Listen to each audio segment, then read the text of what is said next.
तो जय हिंद दोस्तों, मैं विशाल कुमार दुबे और आप देख रहे हैं ब्राइट इंडिया। दोस्तों, हम लोगों ने पिछले पार्ट में पॉलिटिकल पार्टी का पार्ट 1 हम लोग का ने पढ़ लिया था। उसमें हम लोग ने जाना था कि पॉलिटिकल पार्टीज़ क्या होती है, इसकी क्या ज़रूरत है, ये बनती कैसे है, वगैरह वगैरह चीज़ें हम लोगों ने पिछले चैप्टर में जाना था। अब हम लोग आगे बात करेंगे पॉलिटिकल पार्टी टोटल इंडिया में कितनी है, पॉलिटिकल पार्टी के सामने कैसी कैसी समस्या आती है, उसको कैसे सुधारा जा सकता है, और चीज़ें हम लोग इस बारे में जानेंगे।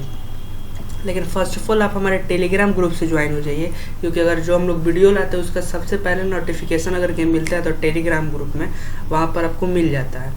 ठीक है, चलिए बात करते हैं कि हमारे पास कितनी पार्टियां हैं। तो देखिए, अगर हम लोग एनसीईआरटी के पास पॉइंट ऑफ व्यू से बात करें तो मात्र 785 पार्टियां भारत में हैं, रजिस्टर्स पार्टी। ये जितनी पार्टी है वो सभी रजिस्टर हो चुकी हैं। ठीक है, लेकिन अभी हमारे पास 2858 पार्टीज़ हैं। ठीक है, जिसमें 8 जो है नेशनल पार्टीज़ हैं। एनसीईआरटी के पॉइंट ऑफ व्यू से भी नेशनल पार्टीज़ हैं और यहाँ पर भी नेशनल पार्टीज हैं। ठीक है, अब यहाँ पर जो है जो टोटली ऑर्गेनाइज हो चुकी हैं, ठीक है, तो वो है 276 पार्टीज़ हैं। ठीक है, जो ऑर्गेनाइज अच्छे तरीके से वो हो चुकी हैं।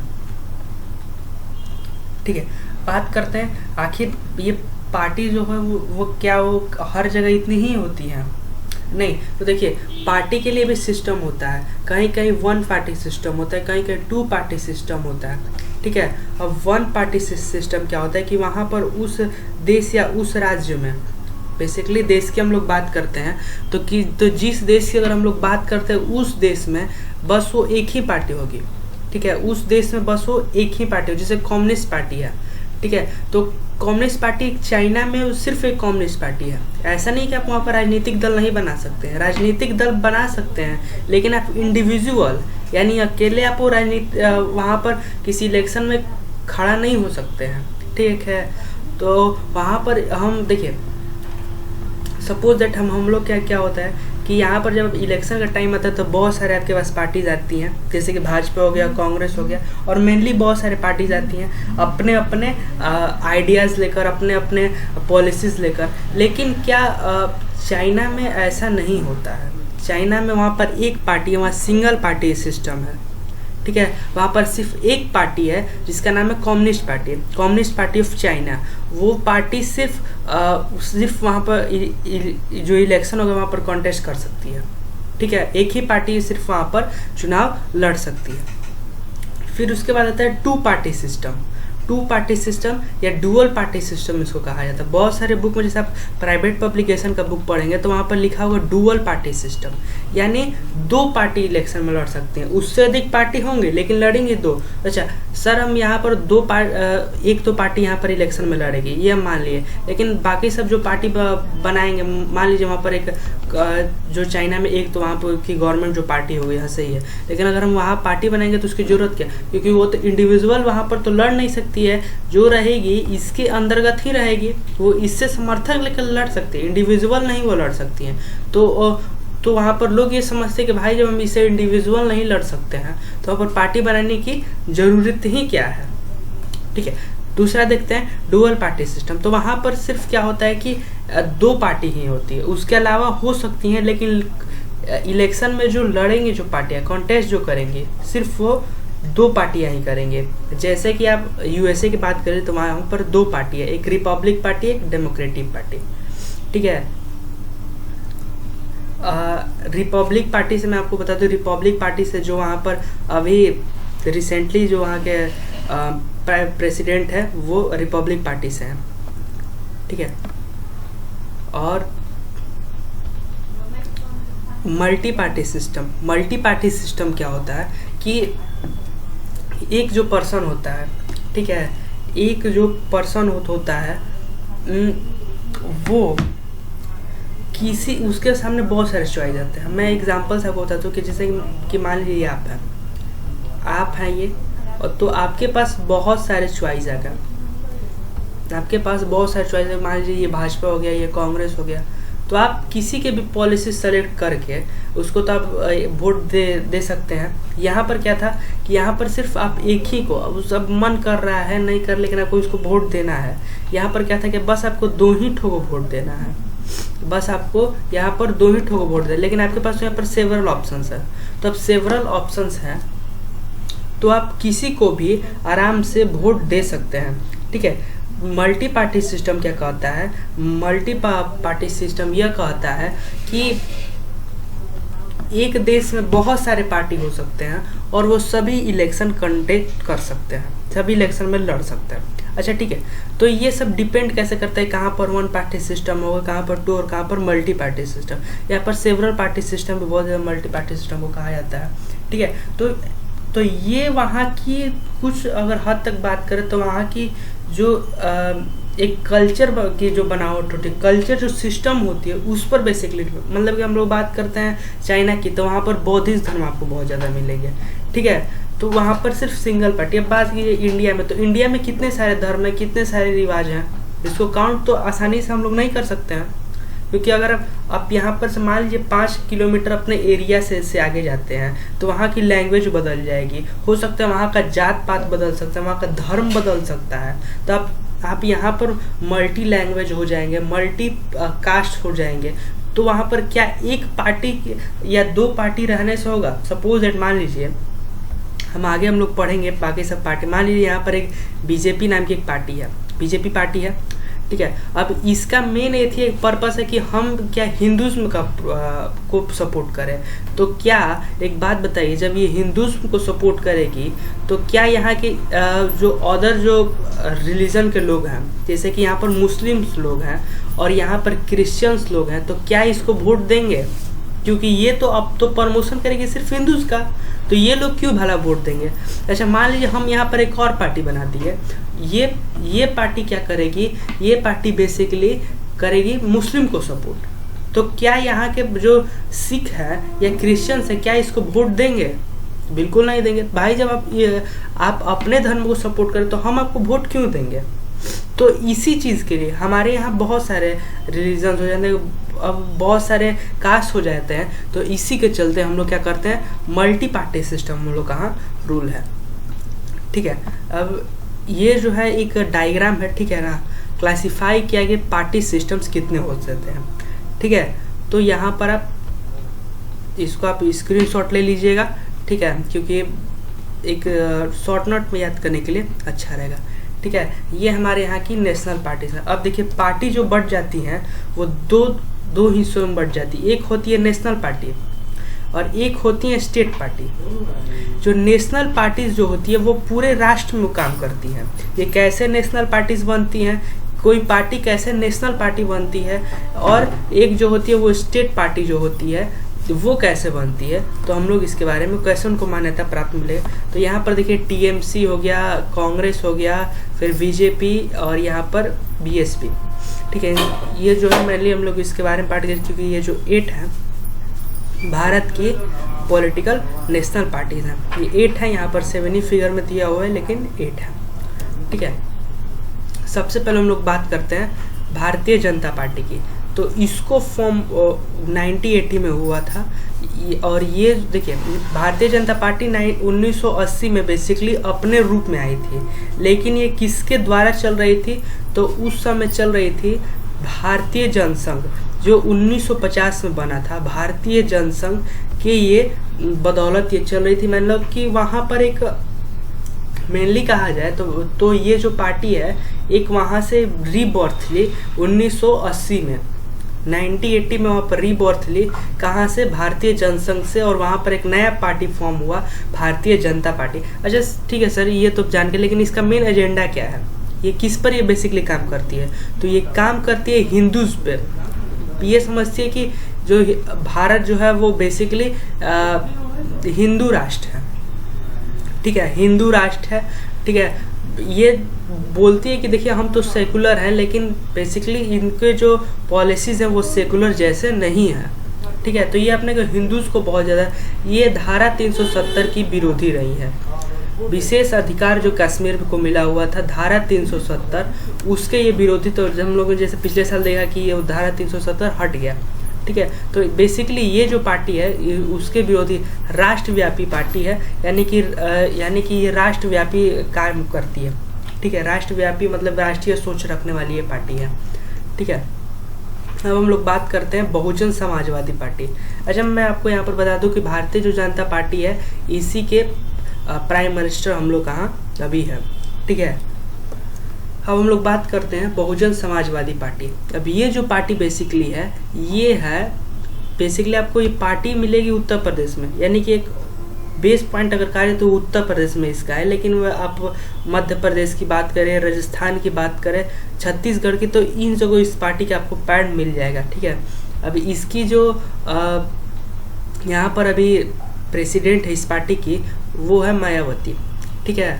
और ये बेसिकली ये जो पार्टी है वो दलित की पार्टी है, दलित को बहुत ज़्यादा ये सपोर्ट करती है, ठीक है।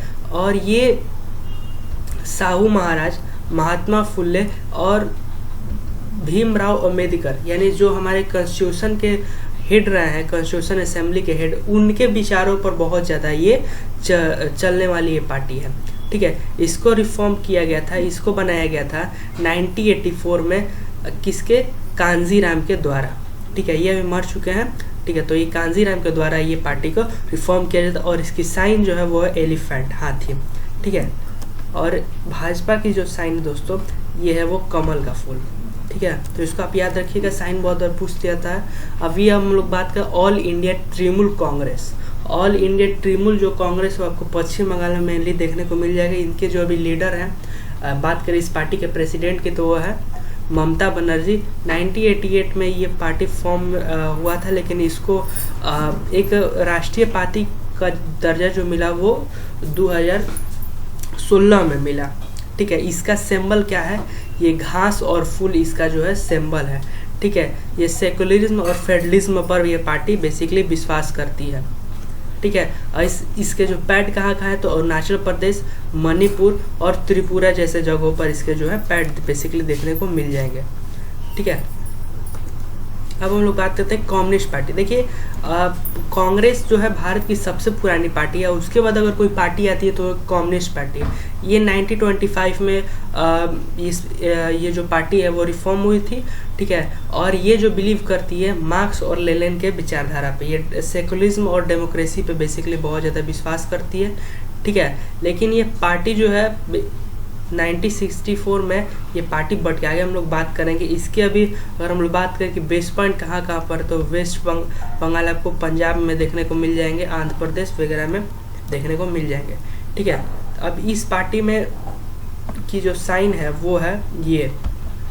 अब इसी में मैं फुट पड़ गया, और कम्युनिस्ट पार्टी थोड़ा सा यहाँ पर जो है वो चेंज हो गई, और जो नई एक पार्टी वहाँ पर बनी 1964 में, एक वहाँ पर पार्टी रिफॉर्म करती है, ठीक है। अब हम लोग बात करते हैं जो भारत की जो सबसे पुरानी पार्टी है वो है इंडियन नेशनल कांग्रेस। तो इसको 1985 में यहाँ पर फॉर्म किया गया था इस पार्टी के। इसके लीडर वहाँ पर जवाहरलाल नेहरू थे, सेकुलरिज्म पर विश्वास करते बेसिकली, ठीक है। और ये इसका साइन है, ये इसी से नेशनल जो पिछली बार जो पार्टी थी नेशनल कांग्रेस, उसी से ये बनी हुई पार्टी हुई है, तो इसको आप लोग देख लीजिएगा, ठीक है।